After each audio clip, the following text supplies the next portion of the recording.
तो हेलो दोस्तों, आज से हम एक न्यू एनीमे स्टार्ट करने वाले हैं जो कहानी एक ऐसे लड़के के बारे में है जिसके बचपन में ही उसके फैमिली को सेवन इमोटल्स द्वारा खत्म कर दिया जाता है, जिसमें उसका साथ देते हैं उसी के फादर के भाई यानी कि उसके अंकल। और जब हमारा मेन कैरेक्टर उन सभी से बचकर भाग रहा होता है तभी उन सेवन इमोटल्स ने उसका पीछा कर उसे मार दिया होता है। पर तभी वहाँ पे समय रुक जाता है और वहाँ पे इमोटल वर्ल्ड से कोई लड़की आती है जो कि उसे बचा लेती है और उसे एक नई जिंदगी देती है, जिसमें हमारा मेन कैरेक्टर काफी मेहनत कर एक पावरफुल एम्परर बनता है और कैसे अपने एनिमी से बदला लेगा हमें इस सीरीज के अंदर दिखाया जाएगा, जो कि काफी इंटरेस्टिंग होने वाला है। तो कहानी के स्टार्ट में हमें एंडलेस गॉड रियलम के मोटल वर्ल्ड में ड्रैगन पैलेस को दिखाया जाता है, जिसमें एक तियांग सिंह नामक बंदा अपने बड़े भाई एम्परर ली को राज्य सिंहासन को हासिल करने के लिए उसे जान से मार रहा होता है। तो एम्परर ली पूछता है कि मेरे भाई आखिरकार तुम्हें मेरे साथ ऐसा क्यों किया? तो उसका छोटा भाई ली तियांग सिंह बोलता है कि मैंने यह सब राजगद्दी को हासिल करने के लिए किया, क्योंकि तुम्हारे जिंदा रहते मैं इस राज्य में अपना राज कभी नहीं कायम कर पाऊंगा और मैं यहाँ का एम्परर बनने के बाद मैं सारी दुनिया को जीत लूंगा और वहाँ पे राज करूंगा। और तभी ली तियांग सिंह एम्परर ली के सीने में स्वॉर्ड घुसाकर उसे बोलता है कि अब समय आ गया है इस राजगद्दी के राजा को चेंज करने का, जिसका अगला राजा मैं बनूंगा। और वह काफी बेरहमी से उसके सीने से स्वॉर्ड को निकालता है, जिसके खून के छींटे साइड में छुपे हुए उसके दोनों बच्चे के ऊपर जाता है, जिनमें से एक लड़का लीहान होता है और उसकी सिस्टर ली याओ। लीहान जो कि हमारा इस सीरीज के मेन कैरेक्टर होने वाला है, जो कि इस दर्दनाक नजारे को देखकर अंदर से टूट गया होता है, क्योंकि उनका पूरा परिवार कुछ पल में ही खत्म हो चुका था। एम्परर ली मरने के वक्त भी अपने बच्चों को वहाँ से जाने का इशारा करते हैं, इधर वह बंदा फिर से उसमें स्वॉर्ड घुसाकर उसे मार देता है। लीहान तो काफी गुस्सा में आता है पर वह कुछ कर नहीं सकता है, क्योंकि अगर वह बाहर निकला तो उसे भी मार दिया जाएगा, इसीलिए वह वहाँ से चुपके से भाग जाता है। इधर ली तियांग सिंह एम्परर ली को मारने के बाद काफी खुश होने लगता है और पागलों की तरह हंसने लगता है और बोलता है कि यह सबब मेरा हुआ। तभी वहाँ पर ली तियांग सिंह के सर्वेंट को कोई मार देता है, जो कि कोई और नहीं सेवन इमोटल्स होते हैं, जिसको देखकर ली तियांग सिंह तो घबरा गया होता है और डरते हुए उन्हें ग्रीट करने लगता है। तो उन सेवन इमोटल्स का लीडर बोलता है कि तुमने तो इस फैमिली के सभी लोगों को मार दिया, पर वह बच्चे अभी भी जिंदा है, तुम्हें उसे जल्दी से मारना होगा। जिस पर ली तियांग सिंह बोलता है कि मेरे इंपीरियल गार्ड ने काफी तगड़ी पाबंदी लगा रखी है, जिससे वह बच्चे यहाँ से भाग नहीं सकते हैं और उन्हें मिलते ही मार दिया जाएगा। जिस पर इमोटल्स लीडर गुस्सा में आ जाते हैं और उसे नीचे गिराते हुए बोलते हैं तुम किसी काम के नहीं हो, तुम बस एक कचरे की तरह हो, और यह बोलकर वहाँ से वो चले जाते हैं। दूसरी तरफ हमें लीहान और उसकी सिस्टर को दिखाया जाता है, जो कि इंपीरियल गार्ड से बचकर भाग आए होते हैं, जिन्हें देखकर इमोटल सोच में पड़ जाते हैं कि यह सब बचकर कैसे भाग आए, यह सब काफी मासूम है, इन्हें मालूम नहीं है कि इनका मौत इनके सामने है। और सभी इमोटल्स लीहान के सामने आ जाते हैं, जिसे देखकर लीहान रुक जाता है, जिसे रुकता देख इमोटल लीडर बोलता है कि यह तो काफी मासूम है, जिन्हें मैं अपने हाथों से नहीं मारूंगा, नहीं तो गॉड भी मुझ पे रहम नहीं करेंगे, और वैसे भी इन सबको मार के मैं अपने हाथों को गंदा नहीं करना चाहूंगा। इसीलिए वह अपने एक एल्डर को बोलता है तुम इसे जल्दी से मार दो, जिस पर उसका एक एल्डर पावरफुल अटैक करता है, जिसे देखकर लीहान की सिस्टर अपने भाई को संभालने के लिए बोलती है। पर इस दौरान लीहान का एक हाथ कट जाता है और उस पावर के अटैक से हुए गड्ढे के अंदर गिर जाता है। और तभी इमोटल लीडर अपने टोकन को देखता है, जिसमें कि लीहान और उसकी सिस्टर ली याओ दोनों का नाम रेड हो चुका है, जिससे इमोटल्स को पता चल चुका था कि वह दोनों मारे जा चुके हैं। तभी वहाँ का समय रुक जाता है और वहाँ पे किसी दूसरे लड़की का एंट्री होता है, जो कि एक एंडलेस गॉड रियलम से फेरी आई होती है, क्योंकि गॉड्स द्वारा लीहान को चुना गया था किसी खास मकसद को पूरा करने के लिए। पर इधर समय रुक जाने के कारण लीहान अपने बॉडी को मूव नहीं कर पा रहा होता है, पर उसका एक्सप्रेशन साफ नजर आ रहा होता है, जिसे देखकर वह लड़की सोचने लगती है कि तुम काफी इंटरेस्टिंग लड़के लग रहे हो, जो कि मेरे टाइम स्पेस की पावर का यूज करने के बाद भी तुम अपने एक्सप्रेशन को जाहिर कर पा रहे हो। और इसके बॉडी के अंदर अपने काफी सारे पावर को डाल देता है, जिससे लीहान को एक और नई जिंदगी मिल चुकी थी और वह लड़की उसे एंडलेस रियलम में आने के लिए वेलकम करती है। और इसी के साथ हमारा यह सीन शिफ्ट होता है और हमें कुछ साल के बाद का सीन दिखाया जाता है, जहाँ ली तियांग सिंह ड्रैगन पैलेस का किंग बन चुका था, जो कि वहाँ का राजा बनने के बाद वहाँ के प्रजा पे काफी जुल्म कर रहा होता है। उसके गार्ड्स एक बुढ़े व्यक्ति को जंजीरों में पकड़े हुए उसे मार रहे होते हैं, जिस पर वह बुढ़ा व्यक्ति बोलता है कि तुमने जबरदस्ती इस सिंहासन को हासिल किया है, पर तुम ज्यादा दिन तक जिंदा नहीं रह पाओगे, यह मेरा श्राप है तुम्हें। ड्रैगन पैलेस के अंदर हम तियांग सिंह को देखते हैं, जो कि काफी परेशान लग रहा होता है, क्योंकि उसका टोकन में लीहान का नाम फिर से व्हाइट हो चुका था, जिसका मतलब ये है कि लीहान अभी भी जिंदा है। और वह सोचने लगता है कि इतने सालों के बाद लीहान कैसे जिंदा हो गया। यह सब देखकर वह काफी हैरान होने लगता है और बोलता है कि वह तो मर गया था, लेकिन वह फिर से जिंदा कैसे हो गया। तो उसका स्पेशल गार्ड बोलता है कि क्या आप इन छोटे मोटे टोकन पर विश्वास करते हो, ये तो टूटा हुआ है, इसमें ऐसी कोई बात नहीं है जो कि उसे बता सके कि वह जिंदा है या मारा गया। तो ली तियांग सिंह बोलते हैं कि तुम अपना बकवास बंद करो, यह टोकन मुझे इमोटल्स ने दिया है, जिसका मतलब है कि यह एक काफी पावरफुल टोकन होगा। तभी हमें ड्रैगन पैलेस के फील्ड का सीन दिखाया जाता है, जहाँ कोई बंदा आकर ड्रैगन पैलेस के सभी गार्ड्स को मार रहा होता है, जो कि बंदा कोई और नहीं बल्कि हमारा मेन कैरेक्टर लीहान होता है, जो कि अपने फैमिली का रिवेंज लेने के लिए आ चुका होता है, जो कि गार्ड्स को काफी अच्छी टक्कर दे रहा होता है, क्योंकि उसने इन बीते हुए समय में काफी तगड़ी ट्रेनिंग कर अपने आप को एक काफी पावरफुल कल्टिवेटर बना लिया होता है, जिसका मतलब यह काफी पावरफुल हो गया है, जिसका सामना इंपीरियल गार्ड्स भी नहीं कर पा रहे होते हैं। और लीहान उन सभी को मारने के बाद ड्रैगन पैलेस के गेट को तोड़ते हुए वहाँ पे जबरदस्त एंट्री लेता है, जिसे देखकर ली तियांग सिंह हैरान होकर बोलता है मेरे बच्चे तो आखिरकार तुम यहाँ पे आ ही गए हो। जिस पर लीहान बोलता है कि आज मैं तुम्हें जिंदा नहीं छोड़ूंगा। तो ली तियांग सिंह बोलता है कि गॉड ने तुम्हें एक नई जिंदगी दी है, जिसका इस्तेमाल कर तुम नई जिंदगी जीना छोड़ मुझसे बदला लेने के लिए आ गए, तुम इतने भी बेवकूफ कैसे हो सकते हो। और वह गुस्सा में अपने special guard king of hell को बोलता है कि उसे मारो जल्दी से, यह बहुत बकवास करता है। और फिर दोनों एक दूसरे के ऊपर टूट पड़ते हैं, दोनों काफी खतरनाक फाइट कर रहे होते हैं, हैं जिसमें दोनों एक दूसरे को काफी अच्छी टक्कर दे रहे होते हैं, पर ली हान उस पर थोड़ा भारी पड़ रहा होता है, जिसे देखकर ली त्यांगसेंग सोचने लगता है कि इसने इतने सालों के दौरान अपने पावर को काफी ज्यादा बढ़ा लिया है। इधर ली हान किंग ऑफ हेल को काफी अच्छी टक्कर दे रहा होता है, जिसे किंग ऑफ हेल ने अपने इविल पावर को एक्टिवेट कर लिया होता है और ली हान के फेस पे कट लगा दिया होता है और फिर उसके ऊपर अटैक करता है। पर ली हान अपने स्वॉर्ड का इस्तेमाल कर उसके अटैक को डॉज कर लेता है और फिर दोनों एक दूसरे के ऊपर काफी बुरी तरीके से अटैक करने लगते हैं। यह सब देखकर ली त्यांगसेंग ली हान को बोलने लगता है कि तुम भी अपने बाप की तरह हो, बेवकूफ एकदम, जो कि बिना तैयारी के मुझसे फाइट करने के लिए आ गए। मैंने तुम्हारी मदर को डिनर पे बुलाया था और वहीं पे मैंने तुम्हारी मदर को बुरी तरीके से मार दिया था और फिर तुम्हारे फादर को तुम्हारे सामने, जिसमें मेरा साथ देने वाले वो 7 इमोर्टल्स थे, मैं उनका शुक्रिया अदा करना चाहता हूँ जो कि उन्होंने मेरा साथ दिया और उनकी मेरे ऊपर काफी अच्छी मेहरबानी है। और जोर जोर से हंसने लगता है और ली हान की बेइज्जती करने लगता है। यह सब देखकर ली हान अंदर से इतना ज्यादा गुस्सा हो गया था कि उसने अपने पावर को एक्टिवेट कर लिया था और सीधा त्यांगसेंग के ऊपर स्वॉर्ड से अटैक कर देता है। और जैसे ही वह मरने वाला होता है तभी वहाँ पे किंग ऑफ हेल ने आकर उसके स्वॉर्ड को रोक दिया होता है और उसके सीने में अपने स्वॉर्ड को उतार दिया होता है और वह अपने स्वॉर्ड से ब्लड को पोंछते हुए अपने म्यान में रख लेता है। इधर ली हान काफी जख्मी हालत में नीचे गिर जाता है और अपने मदर और फादर को याद कर रहा होता है। ली त्यांगसेंग इस तरह अपनी मौत को इतना नजदीक देख अंदर से काफी डर गया होता है और फिर वह उस टूटे हुए टोकन को देखने लगता है जिसमें ली हान का नाम फिर से रेड हो चुका था, जिसका मतलब यह कंफर्म हो चुका था कि ली हान मारा जा चुका है। तभी वह टोकन किंग ऑफ हेल ने उससे छीन लिया होता है और अपने पास रख लेता है। ली त्यांगसेंग बोलता है कि अगर तुम मेरे पास पहले आ गए होते तो मुझे उन 7 इमोर्टल्स से मदद लेने की कोई जरूरत नहीं होती, क्योंकि तुम इतना ज्यादा पावरफुल हो कि तुम उन 7 इमोर्टल्स को भी हरा सकते हो। इसीलिए मैं चाहता हूँ कि तुम मेरी बेटी से शादी कर लो, जिससे कि तुम मेरा हमेशा रक्षा करोगे, जिससे मुझे उन 7 इमोर्टल्स की सपोर्ट की जरूरत नहीं होगी। जिस पर किंग ऑफ हेल पूछता है कि वह 7 इमोर्टल्स कौन थे और उसके बारे में मुझे बताओ। तो ली त्यांगसेंग बताता है कि वह सभी अपने फेस पे मास्क लगाए हुए थे, जिससे मुझे उन सभी का फेस तो नहीं दिखा और इससे ज्यादा मुझे मालूम नहीं है, क्योंकि अब इसके सभी दुश्मन मारे जा चुके थे। जिसके बाद वह खुशी मना ही रहे होते हैं तभी वहाँ पे काफी जोरों से हवा चलने लगती है और ली हान जिंदा होने लगता है, जिसके बॉडी के अंदर कोई ग्रीन सी पावर ग्लो करने लगती है और वह ज़ॉम्बी की तरह उल्टे होकर ली त्यांगसेंग के पास आ जाता है, जो देखने में काफी डरावना लग रहा होता है, जिससे ली त्यांगसेंग डर जाता है। तभी ली हान का बॉडी ट्रांसफॉर्म हो जाता है इमोर्टल फेरी के बॉडी में, क्योंकि असल में यह ली हान नहीं बल्कि इमोर्टल फेरी होती है। और वह ली त्यांगसेंग से उन 7 इमोर्टल्स के बारे में पूछने लगती है कि क्या तुम जानते हो उन सभी इमोर्टल्स के बारे में, मुझे जल्दी से बताओ, नहीं तो मैं तुम्हें यहीं पे मार दूंगी। तो त्यांगसेंग डरते हुए बोलता है कि मुझे उन इमोर्टल्स के बारे में कुछ मालूम नहीं है, वैसे भी इमोर्टल्स को इमोर्टल्स की दुनिया में इंटरफेयर करने की कोई परमिशन नहीं है, इसीलिए मैं उनके बारे में नहीं जानता। और डरते डरते जाकर किंग ऑफ हेल से मदद मांगने लगता है कि मुझे बचाओ, यह लड़की मुझे मार देगी और तुम इसे जल्दी खत्म कर दो। तो वह सोल्जर अपने मास्क को उतारते हुए बोलता है कि लड़कियों को मारना अच्छी बात नहीं है, जो कि कोई और नहीं बल्कि ली हान होता है। इतनी देर से ली हान इसके साथ गेम खेल रहा होता है, क्योंकि जो मारी गई थी वह ली हान नहीं बल्कि इमोर्टल फेरी होती है। यह सब उसके साथ गेम खेलने का मेन रीजन था, उसको एक डरावनी मौत दे सके। ली त्यांगसेंग अपने पीछे से ली हान की आवाज को सुनकर काफी हैरान और परेशान हो जाता है। तभी ली हान काफी पावरफुल अटैक करता है, जिससे कि ली त्यांगसेंग ड्रैगन हॉल के तोड़ते हुए बाहर जाकर गिरता है और यह अटैक काफी आइकॉनिक होता है। ली हान बाहर आते हुए बोलता है कि मैंने अपने दुश्मन को मार दिया है, क्योंकि मैं एम्परर का सन होने के नाते आज से मैं यहाँ का न्यू किंग हूँ। यह सब सुनकर लोग उसको रिस्पेक्ट शो करने लगते हैं और ली हान की जय जयकारा लगाने लगते हैं। तभी हम ली हान के पीछे एक इविल स्पिरिट को देखते हैं, जिससे हमें पता चलता है कि ली हान ने खुद को पावरफुल करने के लिए किसी इविल स्पिरिट के साथ अपना बॉन्ड बनाया है। फिर अगले सीन में हमें ली हान को दिखाया जाता है, जो कि अपने फैमिली को याद करते हुए काफी उदास लग रहा होता है। तभी वहाँ पे इमोर्टल फेरी आती है, जो कि बोलती है कि तुम 7 सालों से बस यूं ही अपने फैमिली को याद करते हुए उनके बारे में सोचते रहते हो, खुद को इतना परेशान क्यों करते हो। ली हान जवाब देता है क्योंकि तुम एक इमोर्टल फेरी हो, इसीलिए तुम्हें मॉर्टल्स के दुखों का अंदाजा नहीं है कि उनके फैमिली के मरने के बाद उनपे क्या बीतती है। इमोर्टल फेरी बोलती है कि हाँ, मैं एक इमोर्टल हूँ, क्योंकि जो मोह माया को त्याग देता है वही इमोर्टल बनता है और मुझे इन सब से कोई फर्क नहीं पड़ता, कोई जिए या मरे, मुझे बस अपने गोल पे फोकस करना है और अपने गोल को अचीव करने के लिए मैं तुम्हारी मदद चाहती हूँ, इसीलिए तुम यूँ सब आंसू अपने मत बहाओ। तो ली हान बोलता है कि जब तक मैं उन 7 इमोर्टल्स जिसने मेरे फैमिली को खत्म किया है मैं उन्हें मार नहीं देता, तब तक मैं नहीं रुकूंगा। इमोर्टल फेरी बोलती है कि भूलो मत, मैंने तुम्हें किंग ऑफ हेल बनाया है और जरूरत पड़ने पर मैं तुम्हें मार भी दूंगी। मैंने तुम पे काफी सारा एहसान किया है, ये भूलना मत। तुमने वैसे भी अपने रिवेंज के चक्कर में मेरे काफी सारे समय को बर्बाद कर दिया है और तुम 1 साल और बर्बाद करना चाहते हो। और यह बात भी मत भूलो कि तुम्हारी सिस्टर ली याओ अभी भी मेरे डिवाइन मास्टर के कब्जे में है और मैं डिवाइन रियलम की एक डिसेंडेंट हूँ, यानी कि डिवाइन मैसेंजर हूँ। अगर तुमने मेरी बातों को नहीं माना तो तुम्हारी सिस्टर को कभी भी मैं मार सकती हूँ, इसीलिए एक बार फिर से सोच लो तुम्हें क्या करना है। ली हान बोलता है कि तुम शायद भूल रही हो कि तुम्हारे गोल को पूरा करने के लिए मुझे चुना गया है गॉड्स के द्वारा, इसीलिए मत भूलो और मुझे अपना रिवेंज लेने में मदद करो। जैसे ही मेरा रिवेंज कंप्लीट होता है मैं तुम्हारे गोल को अचीव करने में अपनी पूरी तरीके से मदद करूंगा। इमोर्टल फेरी गुस्सा होने लगती है और बोलती है कि तुम यहाँ से जा नहीं सकते, रुको तुम। पर ली हान गुस्से में गेट को खोलते हुए बोलता है कि बहुत हुआ, अब मैं जा रहा हूँ। जैसे ही वह बाहर आता है उसका सभी लोग स्वागत करते हुए उसकी जय जयकारा लगाने लगते हैं और बोलते हैं कि महाराज आपका अगला प्लान क्या होने वाला है। ली हान बताता है कि मैं एक इमोर्टल बनना चाहता हूँ, जिसके लिए मुझे इस राजगद्दी को छोड़ना होगा और मैं इस राजगद्दी के लिए एक योग्य एम्परर को खोजना चाहता हूँ, इसीलिए कल प्रतियोगिता होने वाली है, जो कि इसमें काफी सारे सेक्ट आएंगे, जो भी जीतेगा उसे एम्परर बना दिया जाएगा। फिर अगले दिन हमें कंपटीशन का अरेना दिखाया जाता है, जहाँ सभी लोग बात कर रहे होते हैं कि आखिरकार यहाँ का एम्परर कौन बनेगा। और हमारे इस एम्परर ने हमारी भलाई के लिए एक टेस्ट रखा है जिसमें जो भी योग्य होगा वही हमारा एम्परर बनेगा। हमारे एम्परर हमारे लिए कितना सोचते हैं। जहाँ एक पहरेदार बोल रहा होता है कि हमारे एम्परर ने इमॉर्टलिटी के पाथ पे चलने का प्लान बनाया है, जिसके लिए उन्होंने कॉन्टेस्ट कराया है ताकि उनके जाने के बाद कोई इस राज्य को संभाल पाए। जहाँ पहला कॉन्टेस्टेंट बीस्ट किंग होता है जो कि काफी सारे पावरफुल बीस्ट को फोन करता है, इसीलिए इसे बीस्ट किंग का टाइटल दिया गया है। जिसके पास एडवांटेज यह है कि यह किसी भी जंगली जानवर को अपने कंट्रोल में ले सकता है, इसीलिए हो सकता है कि यह हमारा अगला ड्रैगन किंग बन जाए ड्रैगन पैलेस का। इसी के साथ अगला कंटेस्टेंट तो ताइजू सेक का एक लीडर हुईचेन होता है जो कि बोलता है कि मैं इमॉर्टल वांग का 250वां जनरेशन हूँ और उनका ग्रैंडसन भी। और यह भविष्यवाणी हुआ है कि यहाँ पे कुछ सालों के बाद एक काफी बड़ी भूकंप आएगी जिसमें यह सेक्ट काफी बुरी तरीके से झुलस जाएगा और इसमें सभी लोग मारे जाएंगे। यह सब सुनकर काफी लोग डरने लगते हैं, पर जब वह बोलता है कि मैं चाहता हूँ कि आप सभी लोग मुझे ड्रैगन सिटी का नया एम्परर बना दे ताकि मैं इमॉर्टल वांग फैमिली से होने के कारण गॉड से बात करके इस डिजास्टर को दूर कर दूंगा। यह बात सुनकर सभी लोग समझ जाते हैं कि यह हमें चोमू बनाने की कोशिश कर रहा है, पर यहाँ पर गार्ड्स इसके बकवास को सुनकर उसे पकड़ के यहाँ से ले जाते हैं। दूसरी तरफ पैलेस के अंदर लीहान और इमॉर्टल फेरी दोनों बैठकर बात कर रहे होते हैं अगले प्लान के बारे में, जहाँ लीहान उसे टी बढ़ाते हुए बोलता है कि तुम्हें आराम कर लेना चाहिए और वह बोलने लगती है कि ठीक है मैं तुम्हारी जरूर मदद करूंगी, इसीलिए मुझे मस्का लगाना बंद करो। और टी को पीते हुए बोलने लगती है कि यहाँ पे एक मॉन्स्टर आने वाला है। लीहान बोलता है कि तुम चिंता मत करो, मैं उसे इतनी बुरी तरीके से मारूंगा कि वह सोचा नहीं होगा। इमॉर्टल फेरी बोलने लगती है कि तुमने काफी सारे दिनों से ट्रेनिंग नहीं किया है जिसकी वजह से तुम्हारा पावर एक ही जगह पे रुका हुआ है। जिस पर लीहान बताता है कि यह सब छोड़ो, जो बंदा यहाँ पे आने वाला है उसके लिए मैंने काफी तगड़ी प्लानिंग बना रखी है, जिसमें होगा यह जब मैं उस बंदे के साथ फाइट के दौरान मारा जाऊंगा तब उसका मास्टर मेरी बॉडी को देखने के लिए आएंगे जो कि उन 7 इमॉर्टल्स में से एक होगा, जिसका फायदा उठाकर मैं उसे पकड़ लूंगा और वहीं पे उसको मार दूंगा। जिस पर इमॉर्टल फेरी बोलती है कि तुम उन सभी इमॉर्टल्स के मुकाबले काफी कमजोर हो, अगर उनमें से कोई कमजोर इमॉर्टल्स भी तुमसे फाइट करने आए तो तुम उसका सामना नहीं कर पाओगे और मारे जाओगे। लीहान बोलता है कि वह सब मुझ पे छोड़ दो। तभी हमें बाहर का सीन दिखाया जाता है जहाँ एक बंदा अपने वेपन से उसी रूम पे अटैक करने के आता है और उस रूम को पूरी तरीके से बर्बाद कर देता है, जिस रूम में लीहान और इमॉर्टल फेरी बैठे हुए होते हैं। और उसके अटैक करने से पहले ये दोनों रूम से बाहर निकल गए होते हैं। यह बंदा बोलने लगता है कि मुझे बेवकूफ बनाने की कोशिश मत करो। तभी उसके पीछे से लीहान आता है जो कि उसके कंधों पे हाथ रखते हुए बोलता है कि तुम मुझे खोज रहे हो क्या। यह बंदा जिसका नाम हान फेंग होता है जो कि उसके ऊपर काफी पावरफुल अटैक करता है, पर लीहान उसे एक जोरदार किक मारने के साथ उसे पकड़ के नीचे गिरा देता है और फिर से उसके बॉडी के ऊपर अपने पैर को रखते हुए बोलता है तुम्हें किसने भेजा है मुझे मारने के लिए। तो बंदा बोलने लगा है कि मैं अंडरवर्ल्ड से आया हूँ जो कि तुम्हें मारने के लिए स्पेशल मुझे भेजा गया है। और फिर वह फेदर में कन्वर्ट होकर वहाँ से गायब हो गया था और दूसरी तरफ ट्रांसफॉर्म होकर फिर से अपने रियल अवतार में आ चुका था। और यह टेक्निक एक वाइंड टेक्निक होता है जिसका यूज करके वो लीहान के ऊपर अटैक कर देता है, पर लीहान पीछे हट जाता है और फिर से लीहान के ऊपर वो अटैक करता है, पर लीहान उसके अटैक को डॉज कर देता है। पर उस बंदे ने इस फाइट के दौरान अपने स्वॉर्ड को ऊपर फेंक दिया होता है जिसके कारण वह स्वॉर्ड उसके ऊपर आकर फिर से लगा है, जिससे बंदा काफी गुस्सा हो जाता है और वह अपने रियल स्किल्स को शो करता है। और वह बंदा बोलने लगता है कि मुझे गुस्सा दिलाने की कोशिश मत करो, पर तुमने मुझे गुस्सा दिलाकर काफी बड़ी गलती कर दी है। वह अपने पावर को शो करने लगता है जिसका इम्पैक्ट चारों तरफ होने लगता है, जिससे काफी सारा फायर के गोले चारों तरफ खड़े हुए ऑडियंस के ऊपर गिरने लगता है, जिससे काफी नुकसान पहुंच रहा होता है। और ऊपर बैठी हुई इमॉर्टल फेरी बोलने लगती है कि इस बंदे के पास साइकिक फायर है जो कि काफी खतरनाक है, पर इसे अभी भी इस साइकिक टावर का फुल पोटेंशियल यूज नहीं करने आता। और लीहान तुम भी क्यों इसके साथ इन्वेस्ट कर रहे हो, तुम इस जल्दी से मार दो, वैसे भी हमारे पास ज्यादा टाइम नहीं है। और इधर यह बंदा लीहान के ऊपर काफी पावरफुल अटैक करता है और रुका नहीं, लगातार कर ही जा रहा होता है, जिससे गुस्सा होकर लीहान ने अपने स्पेशल टेक्निक जजलिंग एक्टिवेट कर लिया होता है और उसे घायल कर देता है और उसे पकड़ते हुए बोलता है कि तुम्हें और फाइट करना है क्या। तो वह बंदा बोलता है कि तुमने भले ही मुझे हरा दिया पर मेरे मेजेस्टी आकर तुमसे जरूर बदला लेंगे, वह काफी पावरफुल है और मैं मरने के साथ साथ तुम्हें साथ भी लेकर चलूंगा। और वह खुद को ब्लास्ट कर लेता है, जिसके बाद वह फेदर में कन्वर्ट हो जाता है, जो फेदर काफी पावरफुल होता है, जिसके इम्पैक्ट से लीहान भी घायल होता है, पर यह पावर इतना ज्यादा होता है कि वह उसी समय मारा जाता है। यह सब देखकर इमॉर्टल फेरी सोचने लगती है कि क्या यह सच में मारा गया, और वह जल्दी से लीहान के पास जाकर उसके हाथों को पकड़ते हुए बोलने लगती है कि इसमें कोई शक की बात नहीं है कि यह सच में मारा जा चुका है और तुम अगर ऐसे ही हर बार मरते रहे तो मैं तुम्हें नहीं बचाने आऊंगी। फिर हमें अगला सीन नाइट का दिखाया जाता है जहाँ लीहान का बॉडी कफन में लटा होता है, जिसको देखने के लिए वहाँ पे कोई बंदा आ गया होता है जो कि उन्हीं 7 इमॉर्टल्स में से एक होता है, जो कि जियो चैन के मरने की खबर सुनकर यहाँ पे कंफर्म करने आया था कि यह सच में मारा गया और सोचने लगता है कि कितना बेवकूफ था जो मेरे एक सर्वेंट के हाथों मारा गया। और वो अपने पावर की मदद से उसके बॉडी को स्कैन करने लगता है जिससे वह कंफर्म हो जाए, जिसके बाद उसे पता चलता है कि इसके बॉडी के अंदर थोड़ी भी स्पिरिचुअल पावर शो नहीं हो रही। ऐसा पहली बार था जब उसने किसी बॉडी को इस तरह देखा था, जिससे वह काफी हैरान हो जाता है। पर तभी उस कफन में से इमॉर्टल फेरी निकलती है जो कि उसे चिढ़ाने लगती है और इधर लीहान निकलकर उसके स्वॉर्ड को पकड़ लेता है और उस बंदे को मारकर गेट से बाहर फेंक देता है। लीहान अंदर से बाहर आते हुए बोलता है 7 सालों से मैं तुम्हें मारने का इंतजार कर रहा था जो कि आज पूरा होने वाला है, पर तुमने इतना ज्यादा इंतजार कर मुझे काफी डिसपॉइंट किया है और मैं तुम्हें आज इतनी बुरी मौत दूंगा जितना तुमने कभी सोचा नहीं होगा। तभी वह बंदा जिसका नाम हानियो होता है वह बोलता है कि इससे कोई फर्क नहीं पड़ता कि तुम मुझसे ज्यादा पावरफुल हो, पर मैं तुम्हें आज जिंदा नहीं छोड़ूंगा। जिस पर लीहान बोलता है कि तो फिर आ जाओ, मुझे भी इससे कोई फर्क नहीं पड़ता, यहाँ पे सिर्फ यही मैटर करता है कि किसके पास स्किल्स कितना है, पर मुझ में तो कूट कूट के भरा है। पर तभी दूसरी तरफ से इमॉर्टल फेरी उस बंदे के हेयर को लड़की की तरह सजाने लगती है, जिसे देखकर लीहान भी डिस्टर्ब हो चुका था और वो मन में ही हंसने लगता है। पर यह सब फील करने के बाद हानियो को पता चलता है कि मेरे पीछे कोई है, जिससे वह जंप करके वहाँ से पीछे आ जाता है है और बोलने लगता है कि तुम मेरे पीछे थी, मुझे तुम्हारे बारे में कुछ फील क्यों नहीं हुआ, क्या तुम्हारे अंदर स्पिरिचुअल पावर नहीं है। और उसके पास आते हुए इमोर्टल फेरी बोलने लगती है कि लेहान सिर्फ यह फर्स्ट लेवल ऑफ हानियू कल्टीवेशन पे है, तुम इतना ज्यादा देरी क्यों कर रहे हो, तुम इसे जल्दी से मार दो। बंदा बोलने लगता है कि तुम मजाक क्यों कर रही हो। इधर लेहान इमोर्टल फेरी से बोलने लगता है कि तुम अपने काम से काम रखो, यह उन 7 इमोर्टल्स में से एक है, लेकिन यह तो एक इमोर्टल नहीं बल्कि मॉर्टल बंदा है। जिस पर दोनों बहस करने लगते हैं कि इसे जल्दी से मारो, जिस पर लेहान बोलता है कि मैं इसे इतनी आसानी से थोड़ी ही मारूंगा। इसी सब बात के दौरान वो दोनों काफी बहस करने लगते हैं, जिस बहस के दौरान वह हानियों को काफी बेइज्जती कर रहे होते हैं, उसे काफी बुरी तरीके से मारने के बारे में उसके सामने ही बोल रहे होते हैं। यह दोनों उस बंदे के सामने ही उसको मारने का प्लानिंग भी बना रहे होते हैं, जिस पर वह बंदा भी टेंशन में आ गया था। फिर लिहान उस बंदे से फाइट करने के लिए रेडी हो जाता है, जिसे देखकर वह बंदा फिर से रेडी हो चुका था और लिहान जल्दी से जाकर उसके चेस्ट में अपने स्वॉर्ड को घुसा देता है और फिर काफी बुरी तरीके से अटैक करते हुए उसे पीछे की तरफ धकेलते हुए उसे दीवार से जाकर टकरा देता है। लिहान उसके बॉडी में स्वॉर्ड को घुसा देता है और बोलता है कि इससे पहले कि मैं तुम्हें जान से मार दूं, मुझे जल्दी से जल्दी उन 7 इमोर्टल्स यानी कि तुम्हें छोड़कर उन 6 इमोर्टल के बारे में जल्दी से बता दो। पर कुछ ना जवाब देने पर वह भी सोच में पड़ जाता है, पर तभी हानि अपने पावर को एक्टिवेट कर अपने फ्लाइंग स्वॉर्ड को निकाल कर लिहान के चेस्ट में घुसा देता है, जिससे लिहान काफी घायल हो जाता है। इधर छत पे बैठी हुई इमोर्टल फेरी सोचने लगती है कि कितना बेवकूफ लड़का है, यह हर बार मारा जाता है। इधर ये बंदा हानियो बोलने लगता है कि छोटे राक्षस, तुम शायद कितने भी पावरफुल क्यों ना हो, पर तुम मेरे फ्लाइंग स्वॉर्ड का सामना नहीं कर पाओगे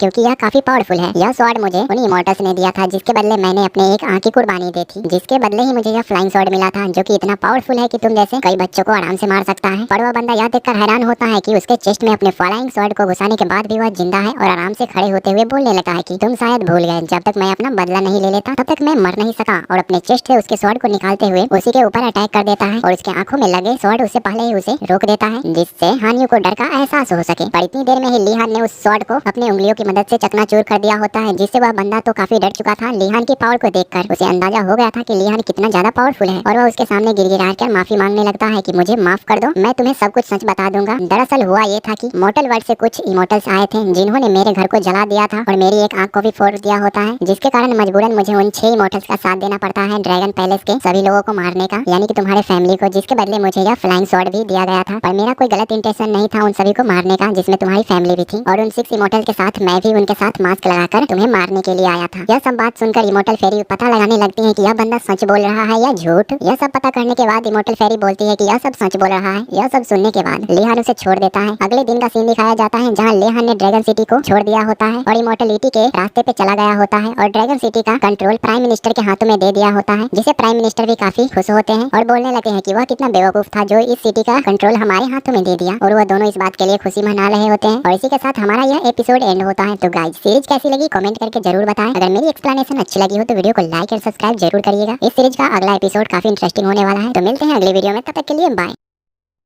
तो नेक्स्ट एपिसोड के स्टार्ट में हम लेहान को देखते हैं, जो कि बैठे हुए अपने टूटे हुए टोकन को देखकर अपने ख्यालों में ही खोया होता है। तो इमोर्टल फेरी बताती है कि तुमने अपने बदले के चक्कर में काफी सारा समय यूं ही बर्बाद कर दिया है और ना ही तुम अपने ट्रेनिंग पे फोकस करते हो। अगर तुम ऐसे ही करते रहे तो तुम मुझे मजबूर कर दोगे तुम्हें मारने के लिए, और ऐसे अगर चलता रहा तो तुम अपने रिवेंज को कभी कंप्लीट नहीं कर पाओगे। लेहान उसका जवाब नहीं देता। तभी वहाँ पे हम एक न्यू कैरेक्टर, एक लड़की को देखते हैं जो कि ड्रिंक शॉप से बाहर निकल रही होती है। फिर हमें थोड़ी देर के बाद लेहान को दिखाया जाता है, जिसके साथ इमोर्टल फेरी उल्टे होकर यानी कि चमगादड़ों की तरह चल रही होती है और बोलती है कि तुम्हारे ट्रेनिंग के लिए एक लिक्विड कैसा रहेगा जिसको पीने के बाद तुम्हारा कल्टीवेशन अचानक से काफी ज्यादा बढ़ जाए, या फिर फैनिन टेम्पल चलो, जहाँ कई सारे पावरफुल मॉन्क रहा करते हैं जिनको तुम ड्रिंक या फिर मांस जबरदस्ती खिलाने की कोशिश करोगे, जिससे कि वह गुस्सा होकर तुमसे फाइट करने को रेडी हो जाए, जिससे ऐसा हो तुम उससे फाइट कर पाओगे और अपने ट्रेनिंग को भी कंप्लीट कर पाओगे। इसके बारे में तुम्हारा क्या ख्याल है? तो लिहान बोलता है कि मैं इमोर्टल से फाइट करने जा रहा हूँ। तो इमोर्टल फेरी बताती है कि नहीं, तुम ऐसा नहीं कर पाओगे, वह सब काफी पावरफुल है, अगर तुम उनसे लड़ने गए तो वो तुम्हें मार देगा, और उसे रोकने की कोशिश करती है और बताती है कि वह तुम्हें आसानी से मार देगा, इतना पागल बनने की कोशिश मत करो। पर लिहान तो वहाँ से इतनी ही देर में गायब हो गया था, जिससे इमोर्टल फेरी चिढ़ गई होती है और उसे जोर जोर से पुकारने लगती है। दूसरी तरफ हम उसी लड़की को देखते हैं जिसको हमने ड्रिंक शॉप में देखा था, शायद वह अपने फैमिली के किसी रिलेटिव के कब्र पे आई होगी। जैसे ही लिहान वहाँ पे आता है तो वह लड़की वहाँ से गायब हो चुकी थी और उसी ग्रेवयार्ड के पास एक शराब की बोतल रखा होता है, जिसे लिहान देखता रहता है। पर तभी इमोर्टल फेरी आकर उस शराब के बोतल को ले लेती है, पर वह लड़की चुपके से इन दोनों के ऊपर नजर रख रही होती है और अपने अटैक को रेडी कर रही होती है ताकि उन सबको मार सके कि उसने मेरे फैमिली के कब्र पर से एक शराब की बोतल कैसे उठा ली। पर लिहान कुछ बोलने लगता है, जिसे सुनकर वह लड़की रुक जाती है। लिहान बताने लगता है कि यह कोई मामूली शराब नहीं है, इसमें उस लड़की की इमोशन होगी जो कि अपने फैमिली के साथ अपने दुख को जाहिर करने के लिए शराब की बोतल को अपने फैमिली के ग्रेवयार्ड पे रखी होगी, इसे तुम रख दो। इतनी इमोशनल बात सुनकर वह लड़की वहाँ से चली गई होती है। इधर लिहान उस शराब के बोतल को उसे छीनकर उस ग्रेवयार्ड के ऊपर डालने लगता है, पर इमोर्टल फेरी शराब को यूं बर्बाद होता देख काफी चिढ़ने लगती है लिहान के ऊपर। तभी लिहान को कब्र के पास एक टोकन मिलता है जो कि इसी के फैमिली से रिलेटेड होगा, तो वह सोच में पड़ जाता है। फिर सीन शिफ्ट होता है और हमें लिहान को दिखाया जाता है, जो कि दोनों टोकन को काफी गौर से देख रहा होता है और बोलता है कि टोकन ने मेरे फैमिली के बारे में काफी जानकारी दी है। और वह इसी सोच में पड़ा होता है। तभी वहाँ पे इमोर्टल फेरी आकर काफी सारे टोकन को उसके सामने फेंक देती है और बोलती है कि तुम ज्यादा नहीं सोचो, मैंने तुम्हारे लिए काफी सारे टोकन को खोज लाई हूँ। इसकी मदद से शायद तुम्हें कुछ हेल्प कर सकूं। मैंने इस टोकन को लाने में काफी मेहनत की है। वह झूठ पे झूठ बोल रही होती है, क्योंकि उसने मेहनत कर नहीं खोजी होती है, बल्कि उसने काफी सारे बंदों को बुरी तरीके से मारकर उनका टोकन छीन लाई होती है। और लिहान के सामने नाटक कर रही होती है कि मैंने काफी मेहनत से खोजा है। लिहान बोलने लगता है कि मैं जा रहा हूँ पवेलियन में टेस्ट देने के लिए, ताकि मैं इमोर्टल बन सकूं। इसी के साथ अगले सीन में हमें लिहान को दिखाया जाता है, जो कि लून हाइएन पवेलियन के सामने आकर एक डॉगी से पूछने लगता है कि आखिरकार ये पवेलियन कहाँ पर है। उसे लग रहा होता है कि यह डॉगी असल में इमोर्टल फेरी है, इसीलिए वह इसे पूछ रहा होता है। उसके मन में एक शंका भी था कि इमोर्टल फेरी शायद एक डॉग का भेष लेकर यहाँ पे आने वाली थी उसके साथ। तभी उसके पीछे से इमोर्टल फेरी आती है और बोलने लगती है कि तुमने अभी क्या बोला मेरे बारे में कि मैं एक डॉगी हूँ। तुम्हारी इतनी हिम्मत। जिस पर लिहान भोला सा फेस बनाने लगता है, जिस पर इमोर्टल फेरी बताती है कि तुम नहीं जानते कि मुझे भेष बदलने की कोई जरूरत नहीं है, क्योंकि तुम्हारे अलावा मुझे कोई और नहीं देख सकता। और फिर से वहाँ से गायब हो जाती है। फिर पवेलियन के अंदर दिखाया जाता है, जहाँ एक बंदा काफी सारे स्टूडेंट से फाइट कर रहा होता है, क्योंकि यहाँ पर टेस्ट शुरू हो गया था और वह लड़का यहाँ पे आए हुए स्टूडेंट को काफी बुरी तरीके से मार रहा होता है। यह लड़का इसी सेक्ट के लीडर का बेटा होता है, इसीलिए वह इतना एरोगेंस बिहेव कर रहा था। और वह यहाँ पे आए हुए स्टूडेंट के साथ काफी बुरी तरीके से बिहेव कर रहा होता है और उन्हें मार मार के भगा रहा होता है और काफी सारे बंदों को धमकियां भी दे रहा होता है और साथ ही उनकी बेइज्जती भी कर रहा था। एक बंदे को मार के उससे बाहर फेंक देता है, जो कि सीधा जाकर लिहान के सामने रुकता है। और वह यंग मास्टर फिर से बोलने लगता है, अगर तुम्हारी औकात नहीं है तो यहाँ पे टेस्ट देने नहीं आना, और सभी को काफी बुरी तरीके से बेइज्जती करने लगता है। पर तभी लिहान उसे एक जोरदार किक मारता है और उसके फेस पे लगातार अटैक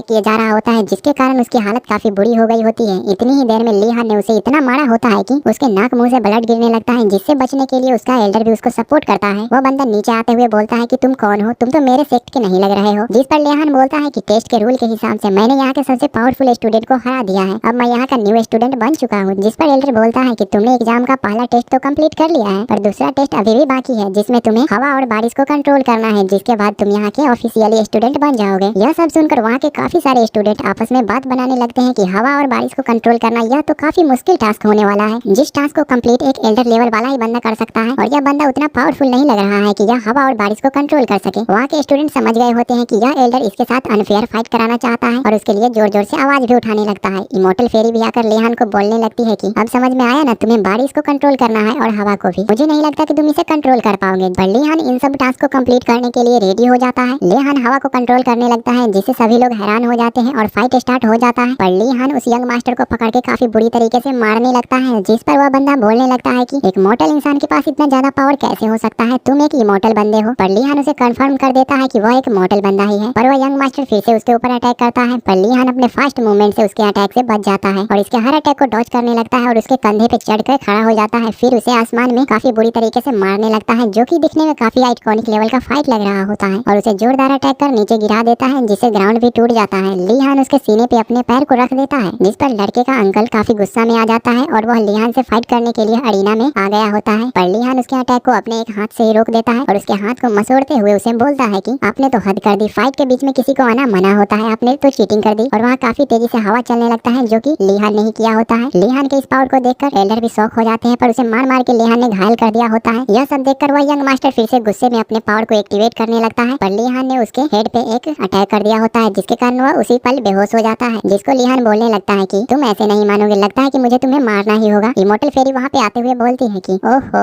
तुमने तो इसकी काफी बुरी हालत कर दी है, लगता है यह अभी मारा जाएगा। अपने भतीजे की हालत देखकर वह एल्डर काफी गुस्से में लग रहा होता है और लिहान को बोलने लगता है, तुम्हारी इतनी हिम्मत कि तुमने यंग मास्टर को इतनी बुरी मौत मारने की कोशिश की। पवेलियन के एल्डर तुम्हारी ऐसी हालत करेंगे कि तुमने कभी सोचा भी नहीं होगा, और न ही तुम्हारी फैमिली को यहाँ पे कभी आने दिया जाएगा। तभी यंग मास्टर उसे बोलने लगता है कि चुप रहो बुड्ढे, तुम्हारी हिम्मत कैसे हुई मेरे मास्टर को ऐसे बोलने की। लगता है कि यह पगला गया है, जो कि लिहान को अपना मास्टर कह रहा है। लगता है यह इसे काफी डर चुका है। यह दुनिया के सबसे पावरफुल इमोर्टल मेरे दादाजी हैं, जो कि रिकारनेट होकर यहाँ पे आए हुए हैं, जो कि मेरे गलतियों के कारण मुझे सबक सिखाना चाहते हैं। और इससे भी ज्यादा वो ओवर एक्टिंग करते हुए बोलता है, दादाजी इस दुनिया का काफी पावरफुल इमोर्टल है, जो कि मेरी गलतियों के कारण मुझे सबक सिखाने के लिए यहाँ पे आए हुए हैं। और उन्हें लीन हाई बोलकर पुकारने लगता है, जिस पर लिहान बोलता है कि तुम्हें तो सही से मेरा नाम भी नहीं मालूम। जिस पर वह बंदा मुंह बनाने लगता है और बोलता है कि मैं कम उम्र में ही काफी सारी शरारतें करने लगा था, जिन गलतियों को सुधारने के लिए इन्होंने रिकारनेट होकर मुझे सुधारने के लिए यहाँ पे आए हैं, और मैं सभी से अपने गलत व्यवहार के लिए माफी मांगना चाहूंगा। और वह इन गलतियों को प्रायश्चित करने के लिए आत्महत्या करने के लिए पहाड़ी से कूद जाता है। इधर लेहान भी उसके व्यवहार को देखकर वो भी नाटक करने लगता है और बोलता है कि मेरे बच्चे, तुम इतना ज्यादा अच्छे कब से हो गए? सोचा नहीं था कि तुम इतने अच्छे बन जाओगे। उम्मीद करता हूँ कि तुम स्वर्ग में अच्छे से रहोगे। भगवान तुम्हारी आत्मा को शांति दे। दूसरी तरफ हमें काफी सारे लोगों को अरीना में दिखाया जाता है जिन्होंने काफी सारे टेस्ट यानी कि पहला टेस्ट को कंप्लीट करके दूसरे टेस्ट में आ गए होते हैं, जहाँ वहाँ के एल्डर बोल रहे होते हैं कि जिन्होंने पहले टेस्ट को कंप्लीट किया वो अगले टेस्ट के राउंड में एंटर कर पाएंगे। हमारे टेस्ट के अंदर कई सारे हाई लेवल के मॉन्स्टर रहा करते हैं और आप इन मॉन्स्टर को मार सकते हो और जो भी सबसे पावरफुल मॉन्स्टर को मारेगा वह फर्स्ट प्लेस हासिल करेगा। तभी वहाँ पे लेहान भी आ चुका था। तभी एल्डर उसे टेस्ट के बारे में बताने लगते हैं कि वहाँ पे अगर कोई भी बंदा किसी भी मॉन्स्टर के हाथों मारा जाता है या फिर किसी एक्सीडेंट के कारण मारा जाए तो उसका जिम्मेवार यह सेक्ट नहीं होगा। लेहान को वहाँ आता हुआ देख वह एल्डर भी गुस्सा में आ जाता है। इधर मोर्टल फेरी लेहान को बताने लगती है कि समझ जाओ, अगर तुम वहाँ पे मारे गए तो इसका जिम्मेवार यह पवेलियन नहीं होगा। इसका मतलब समझ गए, यह काफी खतरनाक इलाका होने वाला है और तुम ये मत भूलो कि वह उसके पिता है। वह एल्डर जो तुम्हें दिख रहा है वह तुम्हें मारने के लिए कुछ भी करेगा और तुमने काफी दिनों से नहाया भी नहीं है, तुम्हारे बॉडी से बदबू भी आ रहा है। इधर उसे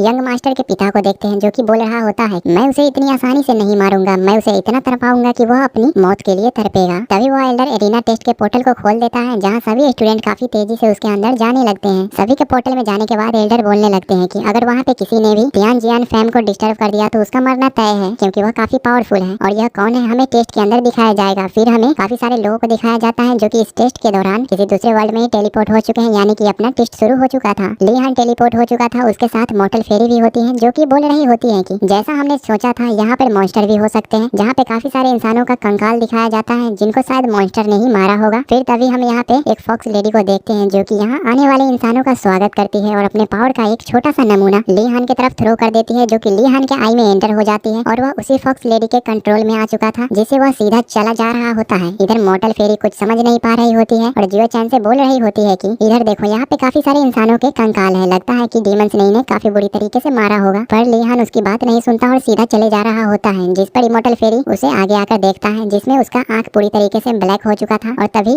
लेहान को काफी सारा इल्यूजन आने लगता है जिसमें उसकी मॉम उसके सामने ही होती है, जिसे देखकर लेहान काफी इमोशनल हो चुका था। उसके आंख से आंसू भी गिरने लगते हैं और वह अपने मदर की तरफ बढ़ने लगता है। पर तभी दूसरी तरफ से उसकी सिस्टर भी आ जाती है जो कि अपने बड़े भाई को पुकारने लगती है और बोलती है कि बड़े भाई आप कहाँ चले गए थे, मुझे आपके बिना मन नहीं लग रहा था। यह सीन दिखने में काफी इमोशनल लग रहा होता है क्योंकि जब किसी का परिवार खत्म हो जाता है तो यह इसके लिए काफी दुख भरा समय होता है और अगर ऐसा हो कि उसका परिवार फिर से वापस लौट आए तो यह इतना इमोशनल सीन हो जाता है जिसका अंदाजा नहीं लगाया जा सका। तभी दूसरी तरफ उसके पिता को भी देखते हैं जो कि बोलता है, बेटे तुम अब तक कहाँ थे, तुम्हारी बहन तुम्हारे बिना काफी उदास लग रही थी, तुम्हारे बिना हम भी काफी अकेले फील कर रहे होते हैं, तुम कहाँ चले गए थे। इसी इमोशनल सीन के साथ सभी अंदर चले जाते हैं और सभी बैठकर वहाँ पे खाना खाने लगते हैं और इसी इंटरेस्टिंग सीन के साथ यह एपिसोड एंड होता है। तो गाइज इस सीरीज का एपिसोड डेली आएगा तो वीडियो को लाइक और सब्सक्राइब करना ना भूले। मिलते हैं अगले वीडियो में, तब तक के लिए बाय।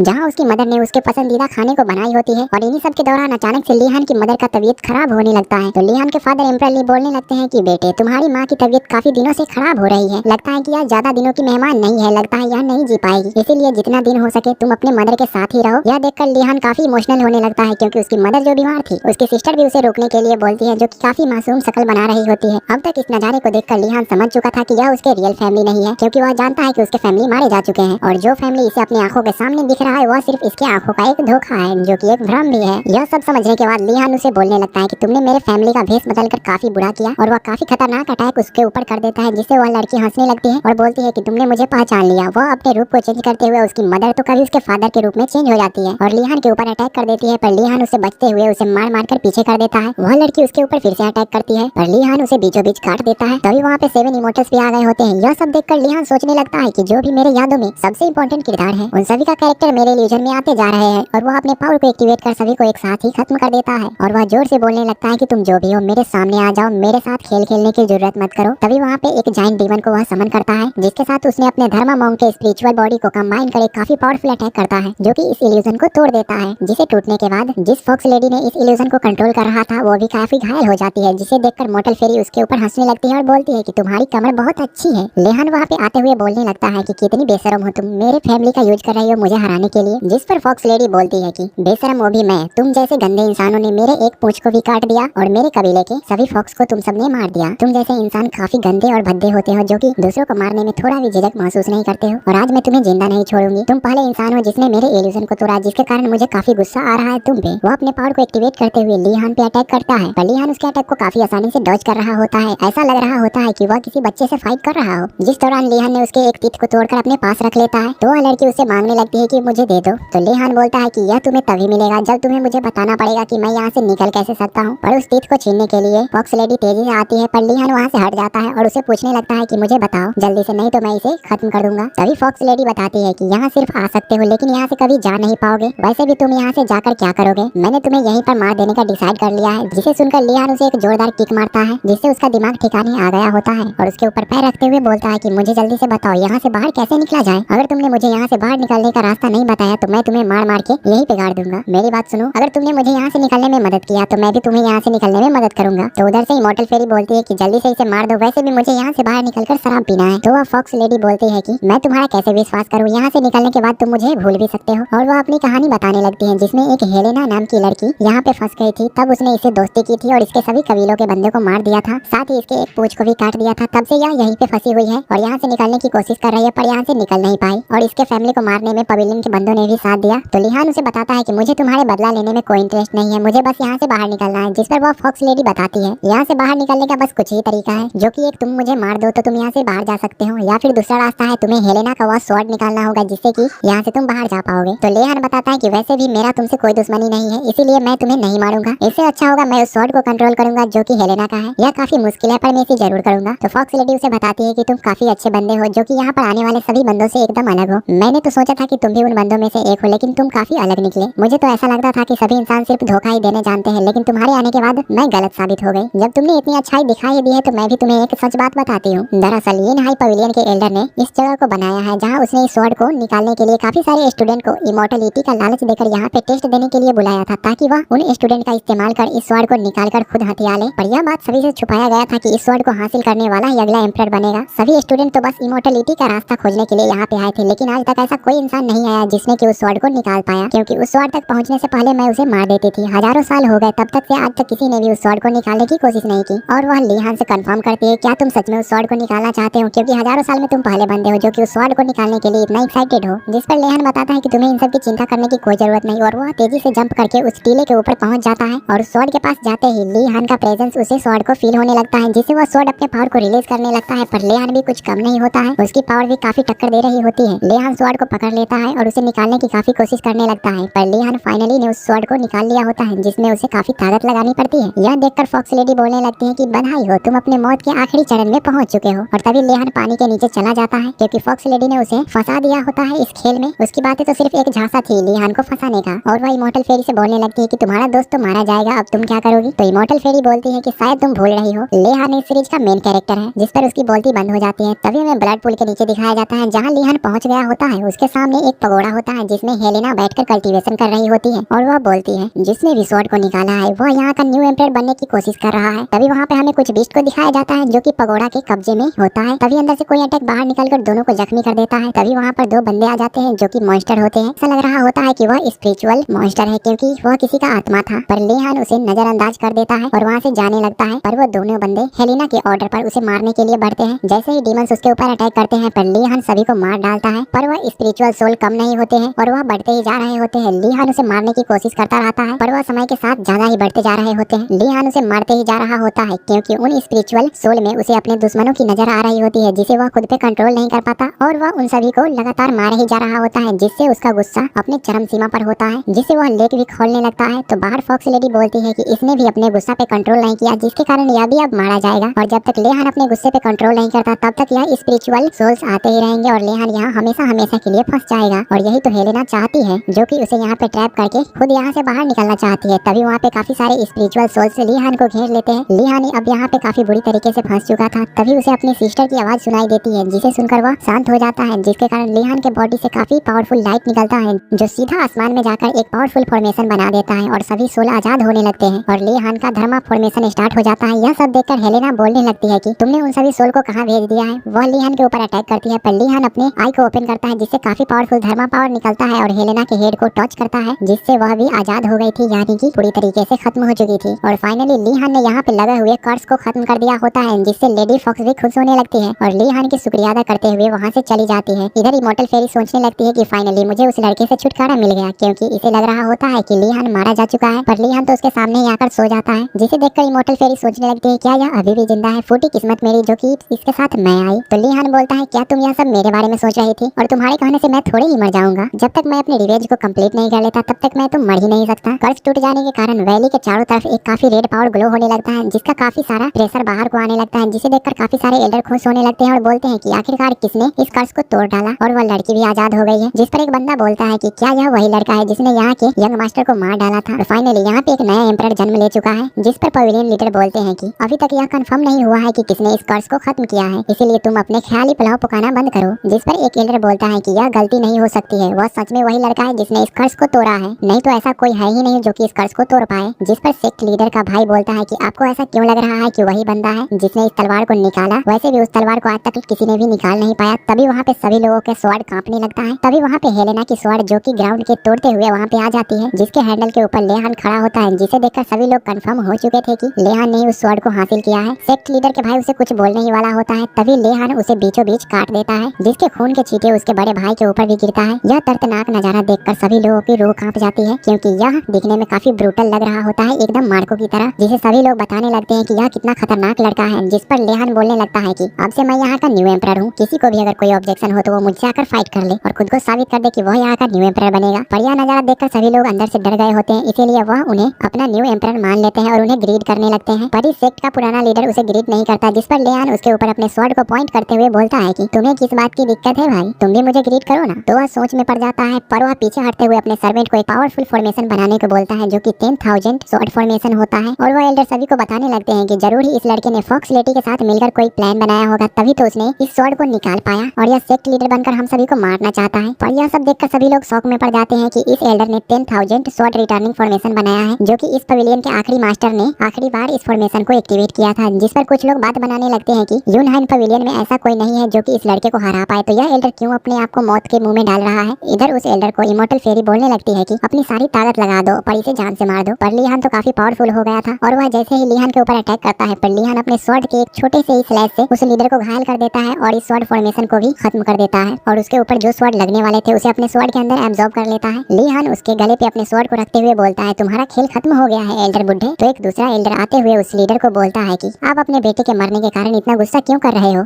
उसने अपनी जान अपनी गलती के कारण दी, इसीलिए आप लीहान से हार मान जाओ, क्योंकि इससे आप वैसे भी जीत नहीं सकते और इसे हमारे पवेलियन का न्यू मास्टर मान लीजिए। लीडर बोलता है कि तुम नहीं जानते मैं इससे किस लिए फाइट कर रहा हूँ। तो वह दूसरा एल्डर उसे समझाते हुए बताता है कि मैं जानता हूँ कि तुम अपने बेटे के मौत के कारण और इस फाइट को हारने के कारण जिसमें तुम अपने राज सिंहासन को छोड़ दोगे, पर तुम हार मान लो। अगर तुम फिर से हार नहीं मानते और इसे फाइट करते हो तो यह तुम्हें मार डालेगा, फिर मैं भी कुछ नहीं करूंगा और उसे वहाँ से ले जाते हैं। इधर एक दूसरा बंदा जो कि इस सेक्ट का जनरल कमांडर होता है, आप मेरे पीक पे चलिए जहाँ मैं आपके साथ आराम करूंगा और आपकी सेवा करूंगा। तभी एक दूसरा बंदा बोलने लगता है कि आप मेरे साथ मेरे परिवार के मेंशन में चलिए, जहाँ आपको काफी सारी सुंदर लड़कियों का नृत्य संगीत और डांस देखने को मिलेगा। और बोलने लगता है कि यंग मास्टर मेरे पवेलियन में ही आते थे, क्योंकि मेरे पवेलियन में काफी सुंदर लड़कियां हैं। जिस पर वह कमांडर आता हुआ बोलता है कि मेरे पास भी काफी सुंदरियां हैं जो कि आपके मनोरंजन के लिए काफी फायदेमंद हो सकती है। और वह दोनों इसी बात पे झगड़ने लगते हैं कि यंग मास्टर मेरे साथ चलेंगे तो मेरे साथ। जिस पर लीहान बोलने लगता है कि मैं लीहान जो कि इस पवेलियन का न्यू एम्परर हूँ, मुझे एम्परर बन के काफी खुशी महसूस हो रही है, पर असल में मैं एक मॉडल बंदा हूँ और एक नॉर्मल स्टूडेंट, इसीलिए मैं अभी तक किसी भी पवेलियन को ज्वाइन नहीं कर पाया। जिस पर वह सभी लोग बोलने लगते हैं कि आप मजाक कर रहे हैं ना। हम लीहान को देखते हैं जो कि उन्हीं दोनों एल्डर के साथ बातें कर रहा होता है। तो लीहान उन्हें बताता है कि मैंने अभी तक किसी भी सेक्ट को ज्वाइन नहीं किया है। जिस पर वो दोनों एल्डर बोलने लगते हैं कि आप हमारे सेक्ट में ज्वाइन कर लीजिए, इससे हमें काफी खुशी होगी और आपको वहाँ पे काफी सारा अपॉर्चुनिटी मिलेगा जिससे आप पावरफुल बन पाओगे। जिस पर लीहान बोलता है कि दरअसल मैंने पहले ही किसी सेक्ट को ज्वाइन कर लिया है और मैंने उनको अपना मास्टर बना लिया है। और वह उसी टोकन को दिखाता है जो टोकन उस लड़की ने कब्र के ऊपर छोड़ा था, जहाँ लीहान ने उसे उठा लिया है। लीहान अपनी बड़ाई करते हुए बोलता है कि कुछ समय पहले की बात है जब मेरा मुलाकात यंग मास्टर लिन से हुआ था, जिन्होंने मुझे अपना स्टूडेंट बनाने के लिए काफी रिक्वेस्ट किया था और हमेशा मेरे पीछे लगी रहती, जिसके कारण मैंने फाइनली उसको अपना मास्टर बना लिया और साथ ही उनके रहने लगा। सोते समय भी हम दोनों एक दूसरे से बात किया करते, हम दोनों में काफी रिलेशन अच्छा हो गया था। तभी यह बकवास सुनकर वहाँ पे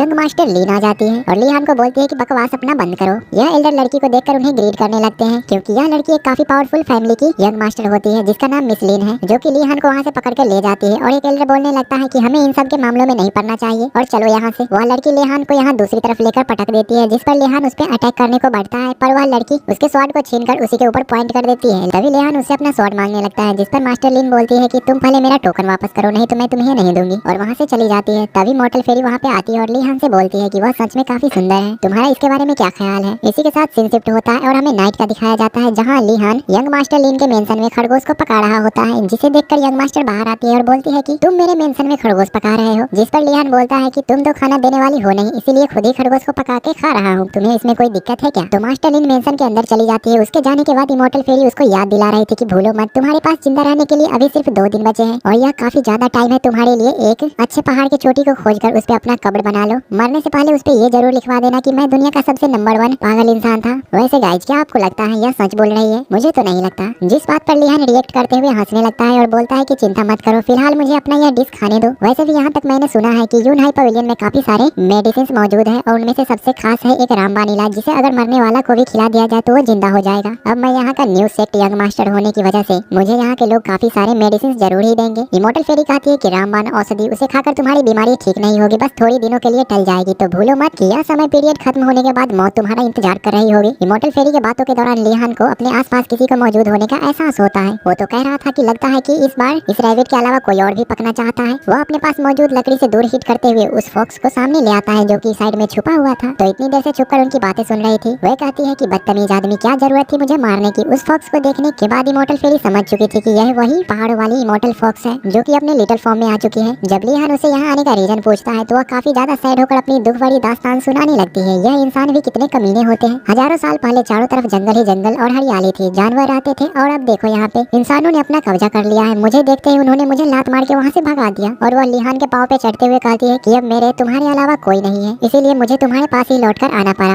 अगर उन इंसानों ने मुझे दोबारा देख लिया तो मुझे तो जान से मार देंगे, इसीलिए मुझे अपनी जान बचाने के लिए तुम्हारे साथ ही रहना होगा। लिहान उसे पकड़ते हुए कह रहा था कि मैं खुद ही जान नहीं बचा पा रहा हूँ, तो तुम्हें कैसे बचाऊंगा। अपनी स्किल्स का यूज करो और अपनी जान खुद बचाओ, यह बोलकर वह उसे फेंक देता है। पर इससे पहले कि वह रेड फॉक्स नीचे जमीन पे गिरता, इमॉर्टल फेरी टेलीपोर्ट होकर उसे कैच कर लेती है और उसे लिहान की तरफ वापस लाते हुए कह रही थी कि जब मैंने तुमसे इसे कहा था कि इसे मार डालो तो तुमने इसे छोड़ दिया था, और जब यह छोटी सी रेड फॉक्स में कन्वर्ट हो गई है तो अब तुम इसे दुश्मन बना रहे हो। मुझे तो यह अपने साथ रखना चाहिए जब तक यह तुम्हारी स्पिरिचुअल एनर्जी को ना सोख ले। यह सुनकर वह रेड फॉक्स बोलने लगती है कि अरे नहीं नहीं, मुझे रखने से तुम लोगों पे कोई दिक्कत नहीं आएगी, यहाँ तक कि मैं अपने खाने का जुगाड़ भी खुद कर लूंगा और मैं तुम लोगों पे बोझ नहीं बनूंगा। तुम सब बस यही सोचना कि मैं तुम्हारे साथ ही नहीं हूँ, लेकिन तुम लोग मेरे साथ रहना जरूर। लेकिन अगर कभी तुम्हें मेरी जरूरत पड़ी तो मैं तुम्हें जरूर हेल्प करूंगा। तो इन्हीं सब बातों के दौरान लिटिल फॉक्स को एक मॉन्क के बारे में याद आता है, जिसे सुन यह उससे पूछने लगती है कि तुम तो हजारों साल तक उस पहाड़ में ट्रैप थी, तो आखिरकार तुमने एक मॉन्क के बारे में कैसे पता लगाया। तो अब बताती है कि जब मैं यहाँ वहाँ भटक रही थी तो मैं गलती से एक जगह पे पहुँच गई जहाँ काफी सारे लोग मौजूद थे, और वहाँ मुझे एक ऐसा मॉन्क दिखा जो कि हजारों साल से जिंदा है। उस इमॉर्टल मॉन्क के बारे में सुनकर मैं एक्साइटेड हो गई थी, और फिर मुझे उन लोगों के बातों पे पता चला कि वह इमॉर्टल मॉन्क असल में मरने वाला है। हजारों साल में से एक मॉन्क जिंदा रहता है। इमॉर्टल फेरी उसकी बातों को काफी गौर से सुनती है और वह सोचने लगती है कि शायद उस इमॉर्टल मॉन्क के पास काफी ज्यादा स्किल्स होगा, जिसके सहायता से वह इतने हजारों साल तक जिंदा रहा। वह फॉक्स बताती है कि नहीं नहीं, उस मॉन्क के पास कोई कल्टीवेशन स्किल्स नहीं है, वो तो बस हजारों साल से व्हील टर्निंग टेक्निक को प्रैक्टिस कर रहा है। वह हजारों साल से अपनी मॉर्टल बॉडी में ही इतने हजारों सालों तक जिंदा रहा है। यह बात सुनकर जिया और लिहान दोनों के कान खड़े हो जाते हैं। अब तो फॉक्स आगे बताती है कि फिलहाल वो बंदा मरने वाला है और वह कोई अपने सक्सेसर की तलाश में है। उसे एक ऐसा बंदा चाहिए जो कि काफी अच्छा हो। यह खबर आग की तरह पूरे सेक्ट में फैल गई है और अब काफी सारे मास्टर उस मॉन्क के पास पहुंच चुके हैं ताकि वह मॉन्क उन्हें अपना सक्सेसर बना सके। अब मॉन्क के पास बस कुछ ही दिन बचे हैं जिंदा रहने के लिए, तो वो जल्द से जल्द अपना सक्सेसर खोजने की कोशिश कर रहा है। इसीलिए अगर लिहान तुम्हें भी अपनी जान बचानी है तो तुम्हें एक बार उसके पास जरूर जाना चाहिए। तभी हमें उस मॉन्क के पैलेस का सीन दिखाया जाता है, जिसके बाहर काफी सारे लोग जमा हुए थे, पर अभी तक उन लोगों के लिए दरवाजा नहीं खुला था। यह देखकर वहाँ पे मौजूद लोग काफी ज्यादा हैरान होने लगते हैं और काफी बेचैन होने लगते हैं कि आखिरकार वो मॉन्क दरवाजा क्यों नहीं खोल रहे। तभी वहाँ पे एंट्री होता है हमारे मेन कैरेक्टर लिहान को। फिर से अपने किंग ऑफ हेल के आइडेंटिटी में आ चुका था। वहाँ पे मौजूद लोग इंतजार करते करते थक चुके थे, इसीलिए वह बाहर से ही उस मॉन्क को आवाज लगाने लगते हैं कि मास्टर, हम सब यहाँ पे काफी दिनों से इंतजार कर रहे हैं, तो आप जिसको भी अपना सक्सेसर चुनना चाहते हैं उसे आप बुला लीजिए। तभी उन सभी के बीच में से लिहान हाई जंप लगाते हुए दरवाजे के पास पहुंच जाता है। लोग उसे तेजी से आगे बढ़ता हुआ देख उसे पूछने लगते हैं कि आखिरकार ये बंदा कौन है जो इतनी तेजी से आगे जा रहा है। कुछ लोग तो लिहान के इस हरकत पे काफी नाराज हो चुके थे कि आखिरकार इसकी हिम्मत कैसे हुई, इसने यहाँ के रूल को तोड़ा है। पर लिहान इसके बातों को इग्नोर करते हुए आगे बढ़ने लगा है। वह बस दरवाजा को ओपन करने ही वाला था, तभी 3 नाइफ ब्लेड से उसके ऊपर अटैक होता है, पर लिहान उससे बच जाता है और उसको ब्लॉक करते हुए उसी अटैक को फिर से रिवर्स करते हुए उस बंदे को मार देता है। यह अटैक इतना ज्यादा फास्ट था कि वहाँ पे मौजूद लोग इस अटैक को देख भी नहीं पाते। तभी भीड़ के बीच में से एक रेड कपड़ों वाला बंदा बाहर निकलता है, जो कि अपने स्वॉर्ड को लेते हुए बोलता है कि तुम्हारे स्किल तो कमाल है, लेकिन अब मेरे हमले से बच के दिखाओ। यह बोलकर वह तेजी से लिहान के ऊपर अटैक कर देता है, पर लिहान तो उसके अटैक को सिर्फ अपने 2 उंगलियों की मदद से ही रोक लेता है। लिहान उससे पूछता है क्या मैं तुम्हारा नाम जान सकता हूँ। यह बोलकर लिहान उसकी स्वॉर्ड को फ्लिप करता है जिससे कि वह बंदा लड़खड़ा कर पीछे हटने लगता है। लिहान की इस हरकत को उस बंदे को और ज्यादा गुस्सा आ जाता है। वो कहता है कि मैं एक इविल माउंटेन वॉरियर का प्रोटेक्टर हूँ और आज तुम्हारी मौत मेरे ही हाथों होगी। यह बोलकर वह जैसे ही दोबारा उसके ऊपर अटैक करता है पर लिहान उसके अटैक को डॉज करता है और अपने 2 फिंगर के यूज करते हुए ही उसके स्वॉर्ड को तोड़ देता है। फिर उसी टूटे हुए हिस्से से उसके गर्दन को काट देता है। उसका यह बेरहम रूप देखकर वहाँ पे मौजूद सभी लोग काफी बुरी तरीके से खौफ में हो जाते हैं। उनमें से एक बंदा तो हमारे लिहान को पहचान लेता है। वह कहता है कि तुम वही हो ना, best killer king of hell. King of hell का नाम सुनने के बाद तो सभी लोग डर गए होते हैं और पीछे हटने लगते हैं क्योंकि इन सभी लोगों को मालूम चल चुका था कि अगर किंग ऑफ हेल को दोबारा गुस्सा आया तो वह यहाँ पे मौजूद सभी लोगों को एक साथ मार देगा। उन लोगों को इस तरीके से डरता हुआ देखकर तभी एक बंदा आगे आते हुए बोलता है तो क्या हुआ, इससे क्या फर्क पड़ता है कि यह एक बेस्ट किलर है और ये हमें ऐसे ही नहीं मार सकता है। अगर हम लोग एक साथ होकर अटैक करेंगे तो ये जरूरी हार जाएगा। आखिरकार इसे भी तो पता चलना चाहिए कि रूल्स रूल्स होते हैं और रूल्स को तोड़ा नहीं जाता। अब उस बंदे की यह वाली बात सुनकर सब लोग उसके सामने आ जाते हैं। लिहान अपनी स्वॉर्ड को निकाल कर बोलता है अगर तुम लोगों को यह बात स्वीकार नहीं है तो शौक से मरो, मुझे कोई दिक्कत नहीं है तुम लोगों को मारने में। बस इतना याद रखो कि रूल्स मेरे काफी अलग हैं और मैं उन्हें कभी भी फॉलो नहीं करता। जो मेरे रास्ते में आते हैं मैं उन्हें रास्ते से हटा ही देता हूँ। यह बोलकर वो अपने स्वॉर्ड का इस्तेमाल नहीं बल्कि अपने फिस्ट का इस्तेमाल करने वाला था। तभी वहाँ पे मौजूद सभी लोग उसके ऊपर अटैक करने को बढ़ते हैं। तभी लिहान अपने काफी पावरफुल पंच से उन सभी को काफी बुरी तरीके से मारता है जिससे वह पीछे जाकर गिरते हैं। पर 3 लोग अभी भी बचे थे जो अभी तक लिहान से फाइट करने के लिए आगे नहीं आते। इमोर्टल फेरी लिहान को सलाह देती है कि क्या तुम पागल हो गए हो, तुम्हारी हिम्मत कैसे हुई, इस क्रिटिकल सिचुएशन में तुम डिवाइन पावर का इस्तेमाल कर रहे हो। तुम्हें पता होना चाहिए कि तुम्हारे पास सिर्फ 2 दिन बचे हुए हैं और अगर तुम इस पावर को यूज करोगे तो तुम जल्द ही मारे जाओगे। पर लिहान फाइट के मूड में था इसीलिए वह अपने स्वॉर्ड निकालते हुए कहता है कि आज मेरा स्वॉर्ड खून की मांग कर रहा है तो जिस किसी को भी अपनी मौत को दावत देना है वो आ सकता है। उसकी आवाज इतनी ज्यादा डरावनी लग रही होती है कि वहाँ मौजूद लोग डरने लगते हैं। वहीं वो ओल्ड मॉन्क अपना दरवाजा ओपन करते हुए लिहान से शांत रहने का कहता है। बच्चे इतना ज्यादा गुस्सा सेहत के लिए हानिकारक है, तुम अंदर आ जाओ, इसके बारे में हम लोग बात करेंगे। तभी दरवाजा अपने आप खुलने लगता है जिसे देखकर इमोर्टल फेरी शॉक हो जाती है क्योंकि उस बूढ़े के पास थोड़ा भी स्पिरिचुअल पावर नहीं होता है और उसका ऑरा इतना ज्यादा प्योर है कि वहाँ तक भी फील हो रहा है। वह अंदर जाते हुए लिहान से कहती है कि लगता है तुम्हें यहाँ जरूर ही सीखने को कुछ मिलेगा। पर साथ ही उसे यहाँ का एनवायरनमेंट कुछ अजीब ही लग रहा था क्योंकि वह अभी तक किसी मॉन्क से नहीं मिले थे और साथ ही कोई सफाई कर्मचारी भी यहाँ नहीं होता है क्योंकि यहाँ काफी सारी गंदगी और पत्तों की मोटी लेयर जम गई थी। जिस बात को सुनने के बाद लिहान इमोर्टल फेरी से बोलती है कि तुम ऐसा क्यों कह रही हो, क्या तुम्हें यहाँ पे रहना है? मुझे तो बस उस मॉन्क से उसका स्किल सीखना है। मैं तो यहाँ इसीलिए आया हूँ कि कहीं वो झूठ तो नहीं बोल रहा। अगर वाकई उसके पास इस तरीके की कोई स्किल है तो मैं उसका पूरा फायदा उठाने वाला हूँ। यह बोलकर वो दोनों ही उस मॉन्क के सामने पहुँच जाते हैं। जो मॉन्क काफी ज्यादा बूढ़ा हो चुका था वह ओल्ड मैन लिहान को देखते हुए कहता है कि तुम्हें आने में काफी ज्यादा वक्त लग गया है, मैंने उम्मीद किया था कि तुम 1 साल पहले मेरे पास आओगे। ओल्ड मैन की यह सब बातें सुनकर लिहान कंफ्यूज हो चुका था क्योंकि ये ओल्ड मैन ऐसी बात कर रहे थे जैसा कि लिहान को कोई अंदाजा नहीं होता है कि यह मुझसे कई साल पहले की बात कर रहा है। ऐसा लग रहा था कि वह ओल्ड मैन लिहान का सालों से इंतजार कर रहा था। वह सीधा सीधा यही बात पूछ रहा था। तो लिहान बोलता है कि आप किसका इंतजार कर रहे थे? पर वो ओल्ड मैन जवाब देने से पहले अपनी आंखों को बंद कर लेता है। जिया तो उनकी यह हालत देखने के बाद कहती है कि इतना क्या जल्दी था इनको मरने का, 2-4 वर्ड्स और तो बोल जाते। लिहान जैसे ही उस ओल्ड मैन की सांसें चेक करने वाला था उसके पास आता है। इन लोगों को लग रहा था कि यह मॉन्क मर चुका है पर मॉन्क जिंदा होता है। जिनको देखने के बाद इन दोनों की हार्ट बीट तेज हो गई थी वो दोनों काफी बुरी तरीके से डर जाते हैं। वो मॉन्क कूदते हुए बोलते हैं कि चिंता मत करो, मैं इतनी जल्दी नहीं मरने वाला, अभी भी मेरे पास 3 दिन और बाकी है और